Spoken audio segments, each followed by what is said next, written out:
Welcome to my second YouTube video on Axis and Allies 1914.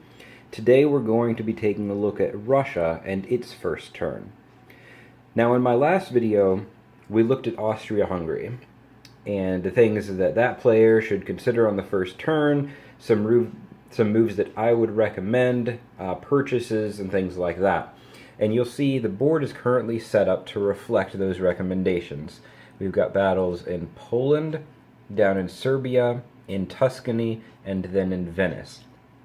Now in terms of the results of each of those battles, I took the statistically most likely outcome for both attacker and defender in each battle, removed the corresponding pieces, and that is the result that you see here. Obviously, as the Russian player, if your Austrian opponent does something different than what I outlined in the first video, then you would have to react. You would have to modify the way that you react to adjust for that. Now, with that said, as Russia, there are a few things that you need to make sure that you account for. The first, regardless of what Austria does, the first one is Poland. If the Central Powers take Poland, Russia is now in a position where it must defend 3 core territories, which is extremely difficult given the power of the combined German-Austrian armies and the economic relative weakness of Russia. To have their military split along three approaches, the Central Powers are just going to knock in the door of the weakest approach, and now they'll be bordering Moscow. Not a good situation for Russia to be in. But it also needs to account for Ukraine. Ukraine is a territory that borders so many Russian territories, it's kind of crazy. If Ukraine falls, then the entire south is threatened, Moscow is threatened, and even if Poland holds, the Central Powers could sweep northward, and so Russia's in a lot of trouble. So Poland and Ukraine are critical. Now you've got your ally Romania here, which we're going to take on the first turn, and get some additional troops there to help shore up the front.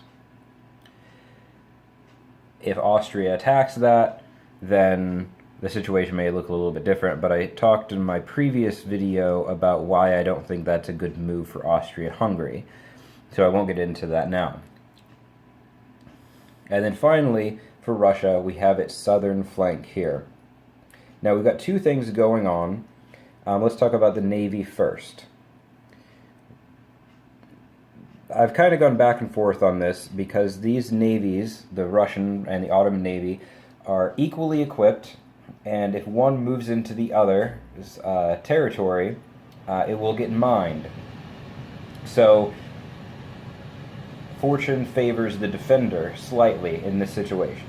At the same time, you only have a 1 in 6 chance per ship of hitting with mines, so the danger may feel a little bit exaggerated than it is in reality.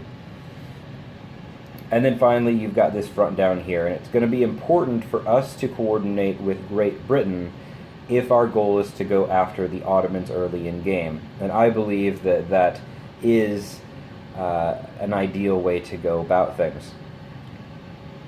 So, what are we going to do? First things first, we need to purchase our units. Now, unless you are the Italians or the Ottomans and have extremely limited resources, I think a fighter is an excellent purchase, especially given that Germany has a fighter. We're going to need to deal with that. And we just saw Austria-Hungary buy a fighter, which means if we can't at least equal their air power, we're going to be in even worse shape on our front. So I recommend a fighter and an artillery, and then 5 infantry. Why not more artillery and fewer infantry? Because in this early stage of the game, the Allies have an economic advantage. They'll have an even greater one when the US enters the war. The Central Powers need to move quickly. They need to take advantage of their military strength and their strategic centralized location and try and force victory early. if they are unsuccessful in doing that, they're going to be in a world of hurt. So it's our job as the Allies, as Russia in this particular case, to slow them down, but not just to slow them down, to be in a position where we can counterattack, blunt the thrust, if you will, of the Central Powers' offense, so that they aren't able to threaten Moscow, they aren't able to really push into our territory to a critical level before, well, hopefully not at all, but especially not before the U.S. gets into the war. So that's why I would favor more infantry, because they're cheaper. All in all, you can get more of them, and plus we're spending all of our money, so it's not like we're letting anything go to waste. Now let's look at what move we should be making. We have this battleship up here. Now there are two things we could do with it. We could leave it where it is and protect our northern territories against a possible German sea invasion. That possibility seems fairly unlikely, but Germany does have a lot of production, so it might try something like that. Leaving our battleship there would protect us from just such an invasion. Something else that we could do, we could consider moving it to Sea Zone 11, risking the mines, but now Germany might be tempted to split up its navy, try and hit the British and hit us, or pull all the way back, hitting us, which will put England in a better position. This, I could see an argument for that. Personally, I don't think that's really worth it, at least at this stage in the game. Perhaps a little bit later, or perhaps if the Allies had agreed that England and France want to make a push against Germany early in game rather than trying to take out the Ottomans at the beginning of the game, move up there to hinder Germany's naval movements might be useful. But personally, I think that going after the Ottomans is the better move, and so I'm going to leave my battleship there. Now, I talked a lot about Poland, and after the Austrian attack, they only have a few units there, which is not really going to be a problem for us. What's going to be a problem, though, is on its next turn, Germany is going to sweep in here with all sorts of units, and then Austria on its turn can send even more units up there. If any Austrian units survive this round, then Austria will be able to combat move those Vienna troops into Poland. They'll eventually get there anyway. Remember, this is tournament rules, so they'd be able to move 2 spaces since Austria is contesting that territory. We can, if so long as we knock Austria out of Poland on this turn, we can prevent those reinforcements from getting up there next turn. So what is that going to look like? Well, our northern flank is not really threatened right now. So, and remember that units either fight either equally or better on defense when compared to offense, at least in terms of infantry and artillery. So what we want to do, we want to make it as costly as possible for the Germans when they attack, and then the Austrians when they counterattack afterwards. So we want to do something that looks like that. Now, something else to consider, we've got Romania down here that we need to take. So, but we only need to put one thing there in order to take that territory and get bonus units. So we're going to send the minimal number of units there. We'll get 5 more infantry and an artillery for free, which will make that territory not impenetrable by any means, but it won't be defenseless. And then we're still going to send the rest up to Poland to just completely overwhelm what's going on there and force the Germans to take extremely heavy casualties when they attack and so forth, and try and pin the Germans and Austrians down up there. We also want to try and force the Germans and Austrians to keep committing up there, just as we are committing up there, to try and pull their forces away from the Ottomans, because remember, the Ottomans, that's who we're going after. Really, we're going to try and keep Germany and Austria busy while we take out the Ottomans. Speaking of the Ottomans, we've got this front down here. Now, one thing that I like to do is go ahead and attack from Sevastopol, and we have a halfway decent chance of actually taking Mesopotamia. I think the odds are that statistically that we will hit everything but one, but we have a chance of taking the entire thing, which if we do that, then the Ottomans are in a lot of trouble. If we don't, England, on its turn, because it gets to go before the Ottomans, can help reinforce us, help take Mesopotamia, and they're also going to cause some trouble for the Ottomans down there in Transjordan. And we'll look at what possibilities we have when we get to the English video. But what about Ukraine? Ukraine is incredibly important, as we said before. Now we're going to give the Austro-Hungarians a choice by moving these units here, and don't forget about this unit down here in Kazakhstan. We'll move him up there. And also we want to make sure this isn't combat, but we don't want any unit to go to waste, so we're going to go ahead and move our infantry down. The reason that I put him in Moscow and not Livonia is because Moscow is more of a central location. We can more easily shift him to Poland or down to Ukraine and Romania or down towards the Ottomans if we need to do that. Now I mentioned that we're going to give Austria a choice. Germany is going to attack Poland.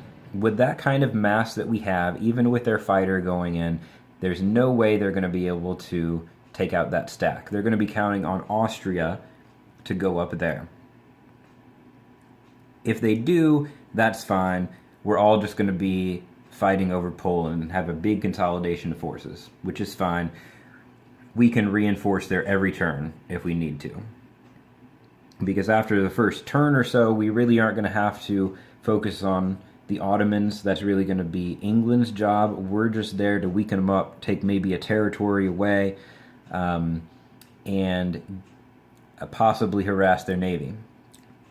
The other choice Austria has, it could call off the attack in Poland from Galicia and instead go after Ukraine. Now, they could take Ukraine if they wanted to. They have enough forces there. But when they do that, this Poland front is more than likely going to collapse because of how many units we have. Germany will keep sending units there, but we won't need to send reinforcements there for at least a turn in order to counteract that. Plus, if Germany's focusing heavily over here, that gives France, and maybe to a lesser degree England, the ability to put some pressure on Germany's western front. So that's fine if they want to do that, if they want to take Ukraine, because we'll counter from Moscow, and remember we'll have our fighter. We could move some artillery from Poland if we want to. No, I'm sorry, scratch that. We won't be contesting Ukraine at that point, so we won't be able to on that turn, but we could the next turn. Really, it's going to cause the Central Powers really to get bogged down if Austria calls off the attack from Galicia to Poland and goes into Ukraine. But here we've made it tempting for them to make that move, thinking that, oh, I'm going to get Ukraine, it'll be the centrally located territory, I can take it with all of my troops, and yet in reality, they won't be able to hold it, and it's going to severely weaken their push in Poland, which really helps out Russia. Now, one quick thing that I want to mention, and this is similar to our naval engagement up north that I talked about before, but in this case, the odds are even. They are literally even. And then we've got minefields on both sides. So an argument could be made to say, well, we're protecting southern Russia from a naval assault. And technically that'd be true. But think about it. are the Ottomans really going to be buying transports? If the Ottomans are in a position where their land forces are secure, they're not threatened by India, or at least not threatened enough that they feel like they can devote resources to navy, they're not threatened by North Africa, and they're buying transports, you have a lot of problems as the Allies. That shouldn't really dissuade you. Plus, if you don't attack their navy, there's always the chance, now there's a greater chance maybe you as Russia would build a transport, also probably not going to happen, but the fear of that might keep the Ottomans with their navy there. But if it's not, they could always move their navy out to try and attack the British. If the British leave, like in this case, they've got a destroyer and a transport just sitting out here. Now, the British do go before the Ottomans, so that they may not necessarily have a navy there, on the Ottomans' turn, but there's also a chance that they might. And so if we attack here, without the mines, the odds are even. Let's say that the odds are slightly against us. So overall, if Russia loses both cruisers and the Ottomans lose one as a result, so the Ottomans come out ahead during that battle, they are in a much weaker state. There's no way they can challenge the Italian fleet. They could try and challenge the British fleet if that fleet just remains there, but the odds are now going to be even. It's going to be one cruiser against another cruiser, not two cruisers against one cruiser. And suddenly trying to kill that cruiser and transport, the proposition doesn't look nearly as good. Now, we are going to be working in concert with England. That's the whole point of attacking Mesopotamia. If England is not committed to also going after the Ottomans, then this is all for naught. And it also helps if on France's turn it starts swinging its navy down here, get Albania prepped so that there are Italian units there already on its turn, at the beginning of its turn for it to use. You might remember I mentioned on Austria's turn, if you think the Allies are skillful or are going to coordinate well together, you don't want to leave Trieste defenseless. And I went ahead and put a couple units there because I'm assuming that you're playing against quality opponents and that they will coordinate well. And when we do France's turn, that's exactly what France is going to do. It's going to sweep down here with its navy, take Albania, so Italy gets some units there, and it's going to be poised to potentially cause trouble on its second turn against the Ottomans with its 3 transports that we're going to end up having down here. But that is for another video. So I hope you enjoyed this one. Again, please leave your questions, comments, recommendations down below. We're all trying to get better at this game, and I appreciate any constructive input that anybody has. And I will see you on my next video.